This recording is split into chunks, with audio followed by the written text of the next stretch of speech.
This episode is brought to you by Rev1. Rev1's mission is to help entrepreneurs build great companies. As you navigate the waters of business entrepreneurship, you don't have to go it alone. A strategic partnership with Rev1 connects innovators to the talent, customers, space, and funding you need when you need it. Get started with Rev1 Startup Studio by visiting rev1ventures.com to learn more. Again, the website is rev1ventures.com.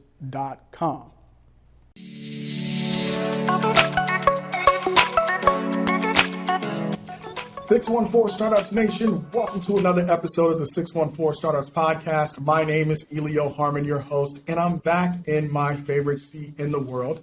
And I have a very special guest for you, Cheryl Turnbull of the Keenan Center for Entrepreneurship at The Ohio State University. Cheryl, welcome to the show.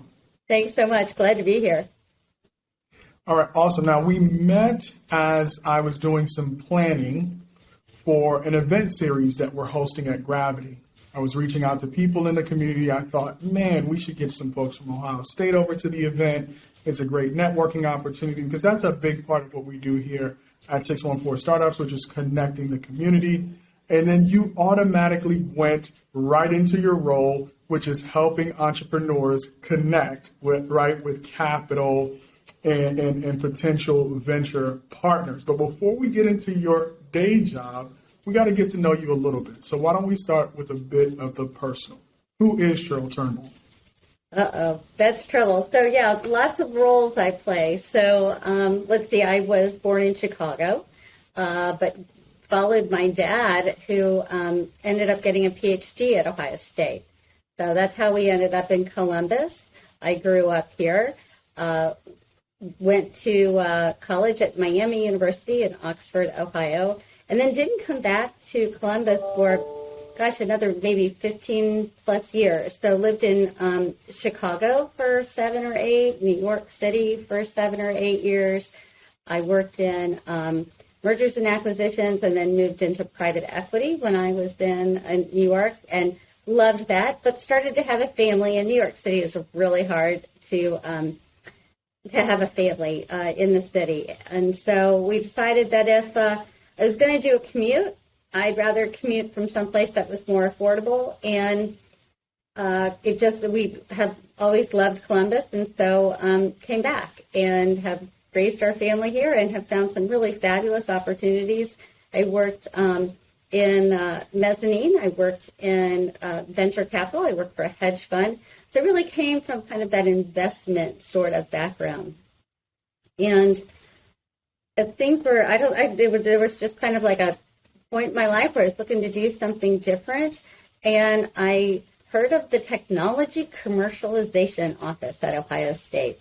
I've never known what that was. I didn't realize that all this fabulous research that the university does is available to be licensed to companies and to startups who are going to develop the technology and get it to the market. I thought, what a fabulous thing to do, and what an impact, because I got to tell you, our researchers here at the university work on such life-changing and sometimes life-saving technologies that I just felt it would be really an honor to be able to help them get their techs to market. So that's how I got here, and haven't looked back. I've been here at Ohio State for 9 years now. That's great. Now, how soon after you moved back to Columbus did you link up with Ohio State? Was it a lot of serendipity there? You come back and you find such a great opportunity? Oh, when I came back to Columbus, I didn't, it was, I worked in a lot of other things, I worked with Bank One Capital, I worked for a family office, I worked for a hedge fund, all here within Columbus. So did a lot of things before deciding to come to, before finding out about the Ohio State opportunity. Yeah, now I'm in that early family stage, so I have a 5-year-old at home, and you talk about New York being such a tough place to raise a family. Please make me feel good about how I'm thinking about escalating costs right now. Because sometimes I feel like I have no idea what the true cost of raising a family is like in other areas of the country. Just make me feel like I'm not spending an arm and a leg right now trying to raise a family in Columbus, Ohio. Well, one of the nice things about Columbus, Ohio, is that we have a really good school system. You can live in neighborhoods, then send your kids to public schools. One of the most costly things about raising a family in New York is you really have to send your kids to private schools, and they're phenomenally expensive, and the waiting list starts like pre-birth. So it is almost as much as a college education to send your, like per year, to send your kids to elementary school. And then, of course, the amount of space that you can raise your kids in. We were, I don't even remember what our rent was, but we went from a 2-bedroom apartment that we owned, and it was a co-op. We went from a 2-bedroom to a 4-bedroom house, and we paid less. Yeah. So there's a lot going for Columbus, Ohio. Parks and outdoors and just fabulous things. And you're very lucky. You're living in a great place to raise a family. Yeah. So when I go home at night, I'll say, baby, listen, at least we're not in New York, right? So you can say a little bit of consolation there. I appreciate that. So let's jump in and talk about the Keenan Center, who you serve and what you do there. Well, the Keenan Center was started, I came on board in January of 2020, so the Keenan Center is relatively new to the university. So prior to January of 20, there had been centers for entrepreneurship, but they were housed within the business school. And when Tim Keenan came to the university and looked to set up the center, he said, look, one of the conditions that I have is that the Keenan Center for Entrepreneurship serve students across the whole campus. We have 15 different colleges here at Ohio State, and there's entrepreneurs in all of them. They're not just in the business school. And then, so we looked at setting up this cross-university center. And then we also realized that what I had been doing before was working with new ventures associated with our faculty research. And when we talked about setting up the Keenan Center, we were really we were creating almost a parallel track for students. And we said, that really creating 2 units that are doing so much of the same thing. I mean, there's a little bit of a different journey depending on who you are, but so much of, the skill building has to, is applicable regardless of whether you're a faculty member or a graduate student or an undergrad. Patents 101 is going to be the same regardless of where your position in the university. So we decided to pull it all together. So we serve. So our mission is to create and support the development of startup companies and to encourage and educate their founders, whether they be faculty, staff, students, or alumni. So we do that across the entire university. So big mission, lots of excitement going on. We're just still in a building stage. We started, 2 minutes before COVID, closed everything down. So we are very happy that we're now back in the office and able to host live events again. It just brings so much more vibrancy to what we're trying to do. Yeah, hold that thought because we're going to take a quick break and we'll be right back after these messages. After these messages, we're going to dive into what feels to me like you have an internal customer in terms of the students that you serve, but then also the broader startup community. We'll be right back. Support for the 614 Startups podcast comes from Nationwide.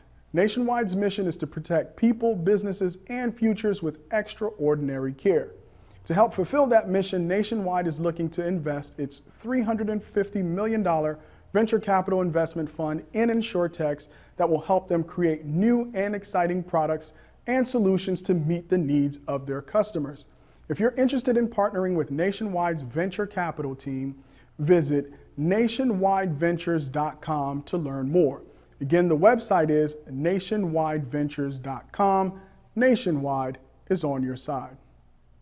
614 Startups Nation, thank you for hanging in there with us. I'm returning with my guest, Cheryl Turnbull of the Keenan Center for Entrepreneurship at The Ohio State University. All right, Cheryl, let's talk about these customers, right? We work in the startup world. You got to know your customers. So who are all the people that you serve? Let's identify them one by one and then how you serve them. Well, it's interesting because, I hear a lot of pitches about two-sided markets, and that's really what the Keenan Center is. We're a two-sided market. So that really means that we have two sides of the equation to create our customers. So we serve students. So students come up with ideas, and we take them through a journey. Faculty come up with ideas, and we take them through a journey. But on the other side of that journey is the creation of the startup company itself. So we work with educating and encouraging the founders, building their skill sets, helping them get to the point where they do a launch. And then on the other side, we have customers that are, for example, venture capital firms that we're introducing the startups to. We search for talent. So one of the things we have with, for example, our university startups, when our researchers come up with a great idea, they're not really leaving the university and then going and starting up the business. They might be the chief medical officer, the chief scientific officer, but we're out there actively looking for entrepreneurs who will lead the company and the startup. So those entrepreneurs in the community, they're a customer too. And we're able to match them up with talent and capital to help them launch. So it's both and then also I would say we have some corporate customers in that we often look to partner with companies to be, say, the startup's first customer or to validate a technology. So I would say that startups is really about creating an ecosystem because it takes all of these players in order to make it successful. And then beyond, I would say, beyond just customers, we have stakeholders in that we have, patients, the state of Ohio, taxpayers. So, we have stakeholders who are interested in our success too, because startups create economic development. Yeah, okay, so let's take the student first. Okay. I'm a student at Ohio State. I have an idea for a business. I can come to the Keenan Center and you guys can help me through the process of developing that from just an idea to a startup and maybe even a scale-up. Is that correct? So I would say we have three components of the student journey. The first is just around building community, making students aware that startups are a potential source of potential career option, for example. I know I didn't come from a particularly entrepreneurial, I was always thought that I should get a job, right? And that was why my parents sent me to college, and it wasn't to create a business. And what we're trying to do is open up that possibility of making a job rather than just taking a job. Now, I learned that as I got older, but that wasn't something that as a student I really knew what was a chance. So we're trying to open minds and to the different possibilities that are out there. And some of that is, creating community. It may not be your idea. Maybe it's your friend's idea and you want to work on that idea. Or you need you come up with a great idea, but you need a coder. And so we try to create teams and introduce all of the different resources that are available to our students. So that's one, build community. And then the second piece of the journey is, I would say, the skill building. So we have workshops and programs that talk about different things that you need to know if you're starting a company. We might have a program on your business model canvas, or we might have on, should you be an LLC or a C corporation? But then what's really fun is, I think, what is the third part of the journey, which is the experiential learning opportunities. And that's where you really get to put it to use. So we have a whole continuum of where we have, for example, a weekend hackathon where you don't come with an idea. It's a little bit like American Idol, that weekend that they have when, you force teams to come together and, make a song. Well, we have students come, they're parked out for the weekend, they form teams themselves, they come up with an idea, and at the end of the weekend, they pitch it. That's sort of the beginning. But you can grow and grow, and we have lots of different programs, but the one that we had that was so much fun that we just did at the end of March was something called the President's Buckeye Accelerator. And in that, our president, Christina Johnson, announced a program where she set aside $50,000 for each of 6 student ventures to develop their idea, their business over the course of a year. So we had a competition for this. So a little bit like Shark Tank, but we were a lot nicer, so kind of more like Dolphin Tank. But we started off with 100 students and over 30 teams, and they went through a series of workshops and trainings and guest speakers to the point where we finally had our final pitch competition. The final 10 competed for the 6 different prizes. And they will now have, these 6 teams will now have $50,000 to develop their business over this next coming year. And they will be able to access a full suite of resources from the Keenan Center, including personalized coaches, mentors, speakers, programming, et cetera. So you can either dive in a little bit or you can dive in a lot. And what we try to do is meet each student where they are. Yeah, so I like that. And I want to ask, since you had such a large turnout for this event, how many of those students, when they showed up, were looking to build out an idea they already had? And then how many students, as you engage with them, are looking to find an idea that they can bring to market, right? Are you finding that you see a ratio there because you're trying to encourage people to start startups? Do you think more student entrepreneurs tend to have their own ideas, or more student entrepreneurs are in search of an idea that they can bring to market where it might be a good fit to link them up with the research side of what you do? So if they're at the earlier stages, they're really probably looking more to join a team. They may not have an idea yet. And then if you look at sort of the later stages, that's, as we progress kind of through the continuum of our experiential learning opportunities, at the later stages of the continuum, they're developing their own idea. And so at what are you encouraging freshmen to start? And then, like, how long is this journey typically? Like, when do you like to get them? And then when do you like to see them now approaching that later stage of this process? So as part of our community building, we have something called the Entrepreneur and Innovation Scholars. And those are freshmen and sophomores who, it's a living learning community, so it's residence hall based. So students can opt, before they come to Ohio State, they can opt to live in a residence hall with other students who are interested in being entrepreneurial. And we call that the E&I Scholars Program. And so we get them as early as, by self-identifying as an entrepreneur before they even walk in the door at Ohio State. But we can catch students anywhere along the way. Okay, so that's great. And I've spoken to the E&I group. It's been a couple of years now, and I think I gave a talk on communication, which is absolutely essential if you want to be a startup founder, right? Articulating your ideas, being able to sell to customers, being able to recruit a team. So that's fantastic. It was such a joy to meet those students. They were absolutely engaged, asked great questions, so I had a wonderful time. Good. Now let's flip over from the student side, right, because you have a very specific journey for them, and let's talk about the researchers, right? All of this great research.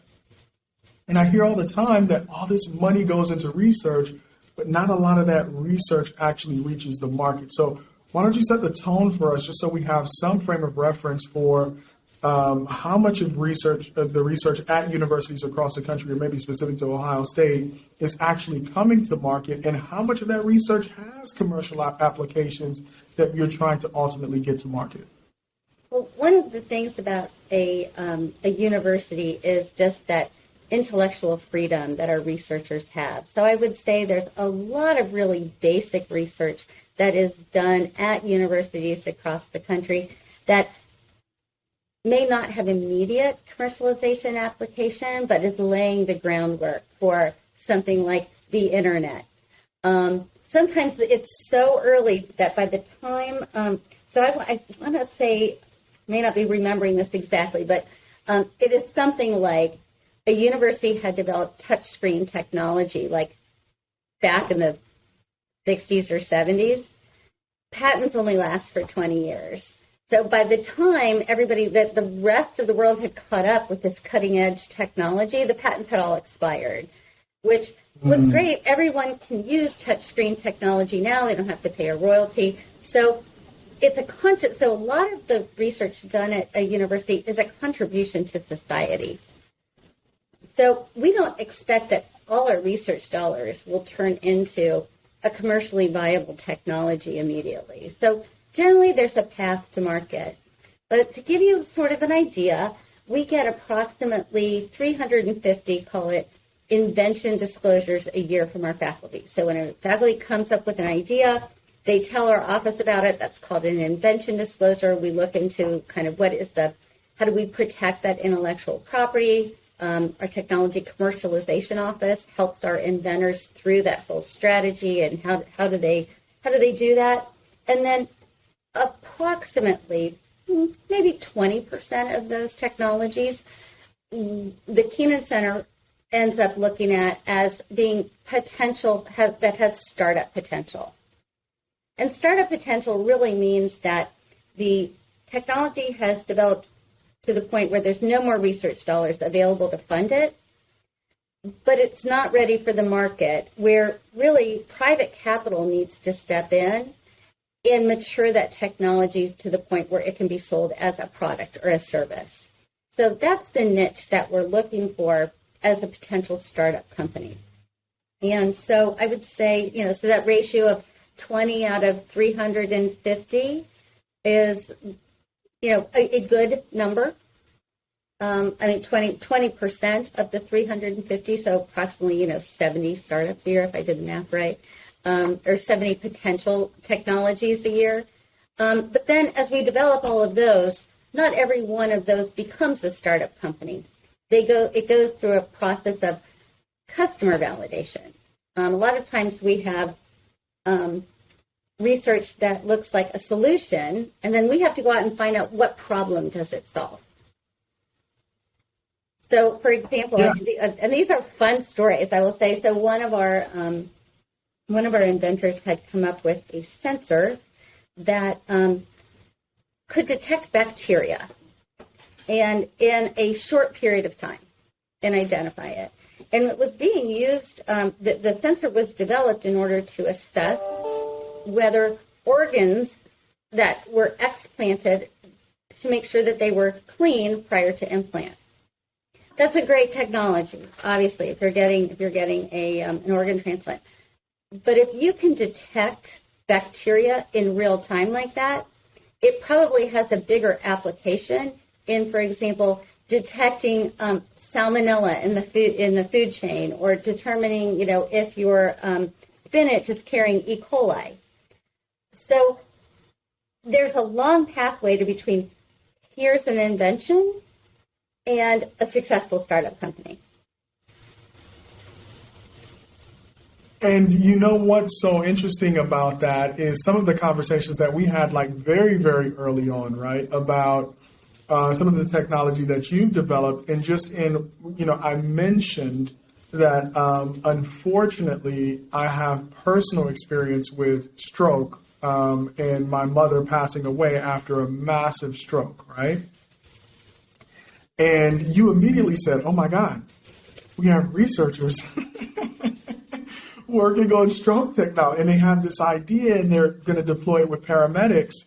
And my immediate kind of customer feedback as somebody who's experienced that is, oh my goodness, beyond the paramedics, if we could get this into the hands of actual consumers that are high risk for stroke, especially if they've had a mini stroke in the past, that they could regularly check if this headache is a sign of a stroke versus not in those minutes, right? Mm-hmm. Between that first kind of sign versus when you seek treatment, there are applications there. So as you're taking these 20 or so companies through that process, are you typically taking the researchers with you through that process, or do you have an office, or are you engaged with a potential founder at that point? When do you guys truly start to engage, and who's all involved in that process? Well, to give you some perspective, it's 20% of the 350 per year. So we're usually working with somewhere between 100 and 200 technologies that we're taking through this process. So it's a busy office. There's a lot going on, and we do market assessment for that. And one of the things that we do to decide does it make sense to move forward is this market assessment that we're going through, but we also then introduce the talent. So like I said, the researchers typically aren't leaving their day job at the university. If you're a tenured faculty member, that's like a pretty sweet gig. So there's not lots of people who decide that they want to leave that entirely. Also, many of our faculty don't have that background of raising venture capital, for example, or going through regulatory approval processes. So what we try to do is build a team around that researcher who is able to, and that team, it comes with the skill set that successfully is able to build the infrastructure needed to move the technology to market. So team building is a big piece of the equation. If we can't find, so we do our initial market validation ourselves internally. We use a lot of our students too. We look for talent, and they go through an assessment as well. And if none of the talent that we talk with think that this is interesting, then that could either mean that we're accessing the wrong people, or if they give us good feedback, maybe we need to morph or pivot on the technology a little bit. And then also kind of the third validation step is bringing in the capital providers. And so that's sort of the series of all these folks have to buy off in order to make the startup success, get to launch that startup. And it's one of the reasons why I think that we have such we have 75% of our startups that we've created since 2013 are still active today. And that's very high in the VC world. And I think it's because it goes through this whole validation process. The inventor can, choose to participate as like a CSO or a CMO, or maybe the inventor just wants to go and invent something else, and a grad student or a research associate comes and joins the company. So there's lots of permutations. Okay. So this is very exciting, and I completely lost track of time. Folks, we have to take another break. I'm with my very special guest, Cheryl Turnbull of the Keenan Center for Entrepreneurship at The Ohio State University. Hang in there. You guys probably lost track of time, too. This is great information. If you're a true entrepreneur like I know you are chomping at the bit about how you can partner with the Keenan Center. All right, we'll be right back after these messages. Support for the 614 Startups podcast comes from Book and Street. Book and Street provides finance and accounting solutions for startups in the Midwest and beyond. From strategic financial support to bookkeeping and everything in between, they've got your back office covered. Let their experienced team of finance and accounting professionals help your startup get it right from the start. Learn more at bookandstreet.com and set up your free 30-minute consultation with their team today. 614 Startups Nation, welcome back. Thank you so much for hanging in there with us. And as a result of you hanging in there with us, we're going to give you what you've been waiting for, which is how do you engage with the Keenan Center for Entrepreneurship? All right, Cheryl, you got us on the edge of our seats. Right? If you're an entrepreneur and you want to get in touch with the Keenan Center, how do I see what technologies are available, and then how do I engage with you guys? Okay, well, we are always looking for entrepreneurs, so know that the door is open. We have a list of available technologies on our website, keenan.osu.edu, for which we are seeking business leaders who will license the technology, will help them create a startup company, and get that technology to market. We even introduced sources of capital. There's some early stage grant funding that's available. And what all we need is somebody who has a passion and expertise in bringing technologies to market. So that's the door is open there. If you're a student, we try and get you from the day that you walk in. So the Keenan Center offers so many different programs and workshops and the living community that we try to make it very well known, like how to get to the Keenan Center. And we've been virtual up until this point. So we are in the process of putting together an actual physical presence on campus. So we'll hope to open that in the coming school year, and are very excited about that. Yeah, okay. So you know how the human mind works, right? It's like you want to do something, and then there's this other voice in your head like, you don't really qualify for that. You know, they probably have a rigorous screening process. Like, you probably have to have 15 years of experience selling medical devices if you have a passion for that world. So if somebody approaches you, what's the criteria for experience? I know passion may be just par for the course. Let's talk about how you screen your candidates to be, engaged with you. So we have, like I said, 15 different colleges at Ohio State. There is so much technology here that relates to everywhere from public health to ag tech to fintech it's all over the place. The thing that we really need is somebody who understands the market side of the equation, not the technology side of the equation. We've got the technology down. We have great researchers here. So you don't have to tell me how the thing works. What we really are looking for is, do you know where it will work? So if you're coming and looking at a technology, one of the things we ask is, as you go to validate this technology, who are the 3 people that you would call to see if they would use it, if they like it, if it makes sense? If you're like, gee, I don't know, then it's probably not the right technology for you, because you probably aren't as familiar with the market as you need to be in order to be successful. Because we don't want you to have a bad experience as an entrepreneur. We want you to support you and for you to be successful. So I would say knowing the market is the trick. And the market could be anything. I mean, we have, so many different fields of study, but no one ever should feel like they need to be the technology guru. I love blockchain. I kind of get it, but don't ask me to code any blockchain or do any, Bitcoin mining. That's not going to work. But I can talk to you about where blockchain has a high degree of applicability, and then talk about the markets for that. That's sort of so we're looking for both sides. We have the tech side. We're looking for the business side.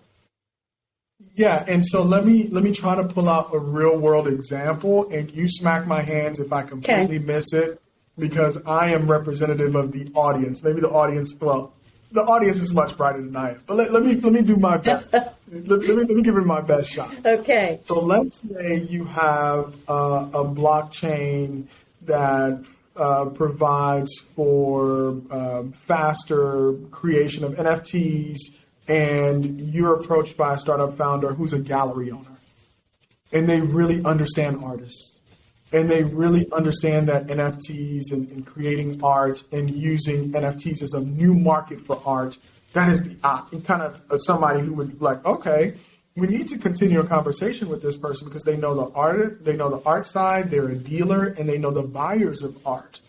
So they could go out to the market immediately and know 3 artists that they could talk to and say, hey, if we could put your art on the blockchain, we can create an NFT, would you be open to it? What would the conditions for that look like for you? They can have that conversation because they understand that. Is that a fair example of how that might interest you in the real world? Absolutely. So if that gallery owner sees a problem out there, and they know that the blockchain creation of NFTs can solve that problem, that's the market application, and that's the person that we're looking for. So we marry that Okay. that blockchain technologist with the gallery owner. Okay, perfect. So now they're getting super curious because I'm super curious. Okay, so let's say I'm the gallery owner. I check those boxes. I approach you and you say, hey, perfect technology for this. Can you go out into the market and validate it? So at that point, is that when you guys formalize a relationship? Is that at what point the actual creation of the startup starts? Let's talk about what happens at that point once you have agreement or synergy between both parties that this is something that you want to move forward with. So what we would think is that, and let's keep with the gallery owner, that the gallery owner would now say, you know what? I don't want to just be a gallery owner. I want to create a company that offers this blockchain technology to all gallery owners. This is a tool that we're going to have gallery owners use. So I'm going to create a company in which the gallery owners are my customer. So then what we have the gallery owner do, and who the gallery owner turned entrepreneur do, is put together a business case. What does this look like? Why do you think it's valuable? Do you think can you make money at it? What could you charge? So we go through that. We really put a lot of that on the entrepreneur to come back and show us what they have as a business plan, and for us to kind of ask a lot of questions and begin to explore. And if it comes to the point where we're like, you know what, that sounds like a good business plan, and you, gallery owner turned entrepreneur, are interested, now we'll work together to create a company. And we can help with that process. We have standard documents that we use for company creation that really cut down the legal costs and the time that's needed to do it. They're very vanilla. They're used to, you're free to use your own. But if you want to start with the templates that we have, it tends to be quick and easy.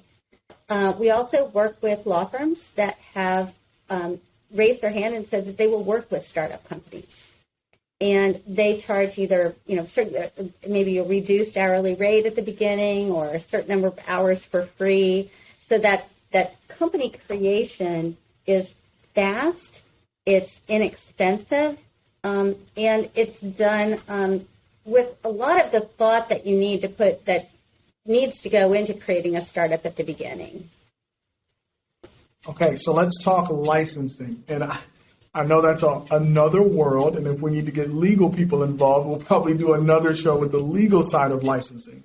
But just break it down in a way where neither one of us are going to get in trouble for giving advice on licensing, which essentially means if you've gotten to the point where you're engaged with the university, you've done your business case and you guys love it, you've worked with a lawyer and you've started a startup, now you have to take that technology and license it. Right. What does that mean? And I know there's been talk by Lieutenant Governor Husted around speeding up that licensing process. Everybody is interested in this of helping research get to market. So what does that look like once we're at that point? Really, a lot of it, it's a pretty simple process. There's a license agreement basically conveys the right to the startup company to practice the technology. That's what a license does. In exchange for that, there's a fee. So there's a host of different economic mechanisms. I'll say maybe like 5, but the big 2 are a royalty rate, which is when you're in sales, a certain percentage of those sales go back to the university. And the second is equity. So the university takes an equity stake in the startup company. If you're a big company and we're licensing to a big company, typically what you'd see is in a license agreement, we'd have like a big upfront fee. Like, here's your fee for licensing the technology, and if you get it to market in sales, we'll take a royalty. But you can't do that for a startup. We want their money to go toward developing the technology into a viable product or service, not to come to the university. And by the way, startups don't have much money to begin with anyway, so they couldn't really pay us an upfront fee. So we're saying, look, let's risk share. We'll take equity in this. We'll support you as you're going, from a resource perspective, not a investment perspective, but from a resource perspective. So we'll support you because we have a vested stake in making your technology, your startup company be successful. So we'll introduce you to venture capital firms, for example. We have a big technology showcase happening on May 19th, where we're showcasing technologies where entrepreneurs will come and look to see, hey, is that a technology that I'm interested in taking to market? So we have all these showcase opportunities and resources, and having equity in the company is really a way of making sure all of our interests are aligned. So those are the two big, economic pieces of the license. And I would be remiss if I didn't also say that there's patent expenses if it's a patentable technology. The startup company is responsible for paying the patent expenses. Well, you broke that down brilliantly, and thank you so much. We probably need to do a part 2 of this conversation where we talk about success stories. I would love to have you back if that is a possibility. Yep, we have some fun stories. Yes, absolutely. Okay, great, because, we all learn better through examples, right, of really understanding how this works. I know the one company that comes to mind is Nikola Labs. Will Zell is a friend of the show. Okay, good. And that company is making some waves in their industry. So I'd love to have you back. But if folks want to contact you, I know you directed them to the website. Is that their best resource for getting in touch with you? Sure. Turnbull.58@osu.edu. Send me an email, and I'll put you in touch with the right people. Okay. Simple, short, sweet. Write that down, but make sure that you reach out to her. And that little voice in your head, quiet it down, okay? There's a lot of technology that can save lives, and if you have a passion, reach out to Cheryl. All right, Cheryl, thank you so much for coming on the show. My one takeaway today, all right, as I was thinking about what you guys do, is this building community. Yeah. I think a lot of times we take for granted that you have to be a startup founder in isolation. The startups that succeed oftentimes have the support of community. And what Cheryl is saying about the Keenan Center is not just about the technology. It's not just about the capital. It's not just about the talent, but it's about the community that you'll be joining to build a company that matters. All right, folks, thank you for joining me again on another episode. My name is Elio. Until next time, peace. That's a wrap, folks. You can find this and all our episodes on our website, 614startups.com, Apple Podcasts, Spotify, Anchor, and all your favorite podcasting platforms. Don't forget to subscribe and write a review. If you'd like updates sent directly to your inbox, you can sign up for our weekly newsletter on the website. To engage in the 614 Startups community, follow us on LinkedIn, Twitter, Facebook, and Instagram at 614 Startups on all platforms, and join the conversation. For sponsorship opportunities and collaborations, email us at info@614startups.com.